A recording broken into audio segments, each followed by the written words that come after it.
3-4 મહાન પુસ્તકો વિશ્વ પ્રસિદ્ધ છે, જેમાં ભારતમાં શરૂ થાય છે વેદ અને ઉપનિષદ, અને એનાથી પણ સુંદર પુસ્તક લોકોની સમજમાં ઘેર ઘેર પહોંચી ગયું. એનું નામ છે ગીતા. બુદ્ધ અને મહાવીરના પણ શાસ્ત્રો છે જ. જૈન ધર્મ એની પર ચાલે છે, બૌદ્ધ ધર્મ એમાં ચાલે છે, ઇસ્લામ એ કુરાન પર ચાલે છે, ક્રિશ્ચિયનિટી એ બાઇબલ ઉપર ચાલે છે. લગભગ સંપ્રદાયો અને ધર્મ એ એમના ધર્મ પુસ્તકો ઉપર ચાલે છે. સમાજે સ્વીકાર્યું છે, મંજૂર છે.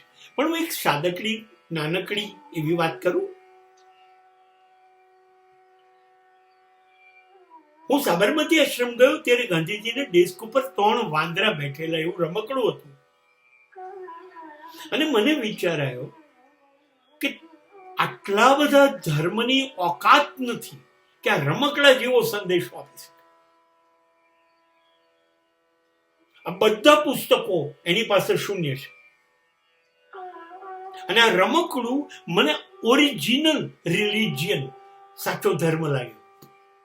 એક વાંદરું આંખ ઉપર બંધ કરી દે છે હાથ મૂકીને, જે કહે છે કે મારે મારી અંદર જોવું છે, બહારનું કશું જોવું જ નથી. દુનિયા સાથે મારે કોઈ નિસ્બત નહીં, તમારે જે લોકોએ જે કરવું એ કરો, એ મારે જોવું છે. બધા ધર્મએ આ સંદેશો આપ્યો છે. બીજું વાંદરું કહે છે કાન પર હાથ મૂકીને કે મારે મારી અંદર મારો અવાજ સાંભળવો છે. હું સાચો છું કે ખોટું મારે મારી અંદર સાંભળવું, મારે બહારનું કઈ નથી સાંભળવું. દુનિયા વખાણ કરે, દુનિયા ટીકા કરે, દુનિયાએ જે કરવું હોય, જે બોલવું હોય બોલો, હું નહીં સાંભળું. અને દરેક ધર્મ આ ઈચ્છે છે કે આપણે આપણો અવાજ સાંભળીએ, બીજાનો નહીં. બહારના તો બોલશે, એ ભરોસાપાત્ર નથી, પણ તમારી અંદરથી જે અવાજ આવશે એ તમને નહીં છેતરે, કેમ કે તમારો ઓળખીતો અવાજ છે, અને એ તમને ઓળખે છે, એ ખોટા રસ્તે નહીં લઈ જાય. ત્રીજા વાંદરાએ હદ કરી કાઢી, મોં બંધ કરી દીધું. મારે કોઈની સાથે બોલવું જ નથી, કેમ કે હું બોલું તો કોઈને ગમે, કોઈને ના ગમે, અને સાચું બોલીશ તો કોઈને નહીં ગમે, અને ખોટું બોલું તો તમને મસ્કા મારું તો તમને ગમશે, પણ એ મારો સ્વભાવ નથી. એટલે મારે કોઈ જોડે બોલવું જ નથી. બોલવાથી જ બધા ઝઘડા થશે, બોલવાથી જ દુનિયા સાથેનો સંબંધો ખતમ થશે. મને નથી બોલવું કોઈની જોડે. મોં પર હાથ મૂકી દીધો,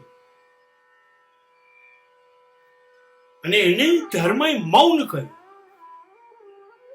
જેના માટે મહાન સંતો અને બધા શાસ્ત્રો કબૂલ હતા કે માણસે મૌન થઈ જવું જોઈએ.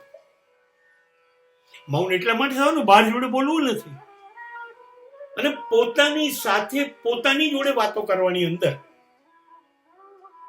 હવે તમારે પોતાની વાત કરવી તો કેવી વાત કરશો? પોતાનો માટે જ કરશો, કે તમે કેવા છો એ તમારી જાતે જ તમે બોલશો.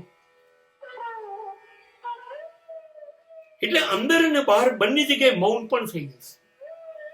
અને અધ્યાત્મનો રસ્તો જ આ છે.